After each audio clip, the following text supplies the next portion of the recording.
Okay, now I'm going to ask you to do the following, okay? I'm going to ask you to make a decision about taking a step. Okay, I just want you to take one step, okay? I want you to say, I'm going to take a step to whatever direction you say, right or left, okay?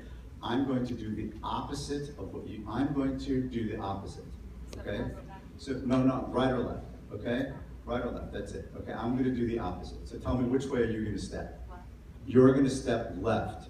So I'm going to do the opposite, and I'm going to step right. Ready? 1, 2, 3.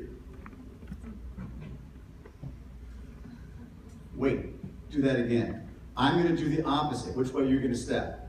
You're going to step left. So I'm going to do the opposite. I'm going to step right. 1, 2, 3. I don't understand. Have a seat. Thank you very much.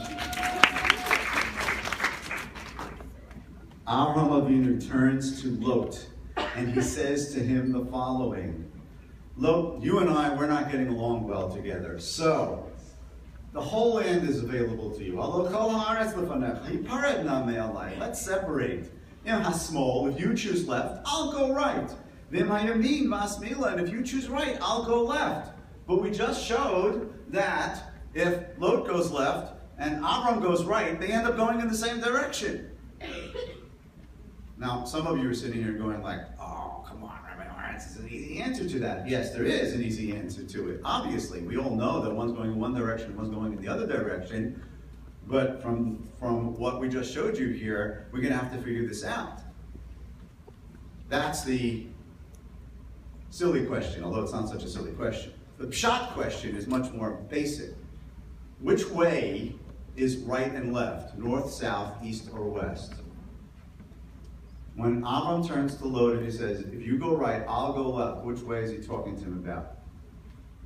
Anybody? Just so happens that it's north and south. They're facing east, because that's the main way to face, east-west, even though we normally in our maps think north-south. All right, from a Jewish perspective, we face east-west. So if Avram's going to go, if Lot's going to choose left, that's east, he's going north. And Avram's going to go south. And if Lot chooses south, and Avram's going to go north. Why doesn't it say Tzafon and Daron? Like it says almost everywhere else in the Torah. Hashem's going to turn to Avram very soon. As soon as he separates from Lot, Hashem's going to turn to him and he's going to say, look around, right? We're going to look, we're not right and left, we're going to look north and south. So why is Avram turning? He should have turned to Lot and said to him, if you go north, I'll go south. If you go south, I'll go north. But instead, he says to him, if you go right, I'll go left. And then we have the problem of, oh wait, if he goes left and I go right, and then we're going to go in the same direction. Let me just throw in a third question, because I'm a rabbi and I love asking questions. The answer is, but questions, those are really good. And the answers are good too. But something that bothers a lot of us. There's a very famous mitzvah later on in the Torah that says as follows. If you go to the Sanhedrin and they tell you, it says, Lo tasur b'kol asher yerucha yaminu small. You do not deviate from what they tell you, right or left. Just follow what they say. Says the famous Rashi, quoting the Gemara, even if they tell you that right is left and left is right, you should believe them.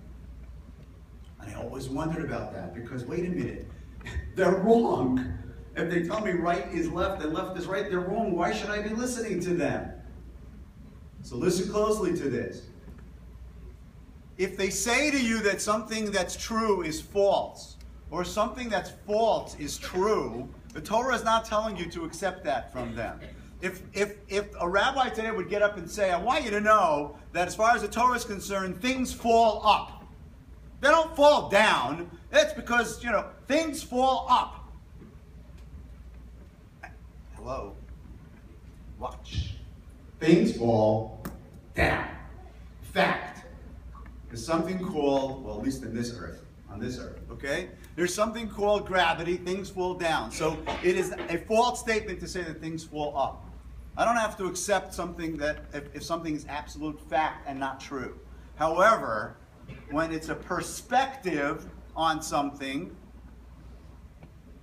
and their perspective is different than my perspective, if they say right and I say left, if they say right is left and left is right, it's because they're looking at it from the other side. That's the mistake that I'm making. I think that I'm right. so therefore I see it the way I see it. And what they're telling them, so therefore, and they say to me, no, you're wrong. Right is left and left is right, because which way are they looking at it from? They're looking at it from this perspective. What the Torah is trying to tell us in the story of listening to the Chachamim is that sometimes when they say to you that right is left and left is right, they're not telling you that the facts are different than what you think. They're telling you your perspective is mistaken. You're looking at it from the wrong side of things. What Avram was saying to Lot was very simple. Lot, you and I, we see the world very, very differently. From your perspective, you're going to go in one direction. And from my perspective, I need to go in the other direction. We need to separate.